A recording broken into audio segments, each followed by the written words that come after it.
Want to turn now to the Middle East. Hezbollah's deputy leader says the terror group will stop its attacks on northern Israel if there's a ceasefire in Gaza. As Chris Mitchell reports, after months of bombardments, Israel is prepared for a full-scale war. The barrage of drones, anti-tank missiles and rockets fired by Iranian-backed Hezbollah has forced tens of thousands of Israelis to flee their homes on the northern border and led Israel to respond with counterattacks. Now, Hezbollah's number 2 implied that neither it nor Israel want a full-scale war. We do not want war, and it does not seem that the other side, the Israeli entity, has the ability or the decision for war. Experts say a full-scale war would devastate Lebanon and cause major destruction inside Israel. Still, without a diplomatic solution or military campaign to drive Hezbollah back, it's unlikely Israeli citizens can return home. Iran itself represents an even greater danger to Israel. Tuesday, the commander of Iran's aerospace force declared his unit soldiers are craving to launch another aerial assault on Israel.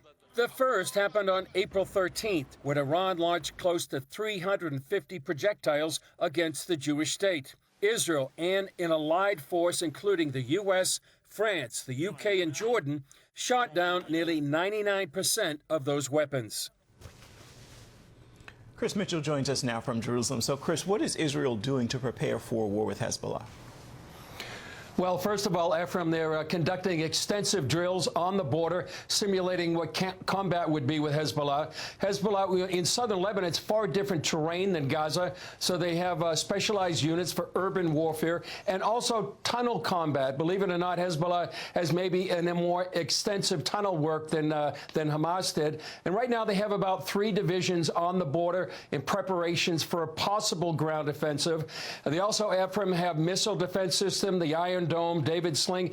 They also may have the Iron Beam. It's a laser defense system coming online soon. And as well, they have civil defense preparations. The Home Front Command, some of their hospitals are getting ready with underground wards ready for casualties.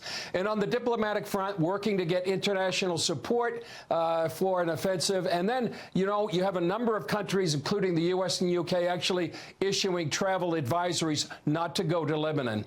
What impact would a war have on both Lebanon and Israel? Ephraim, potentially catastrophic to Lebanon. It's already a failed state. Israel could destroy much of its infrastructure. Hezbollah effectively controls Lebanon, but even so, Israeli leaders have said they're going to hold Lebanon responsible and maybe bomb it into the Stone Age.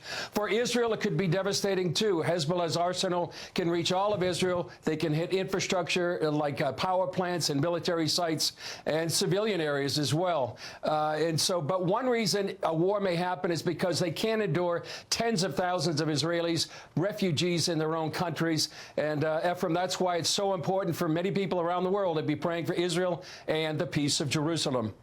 Praying indeed. Chris Mitchell, thank you so much for your insights.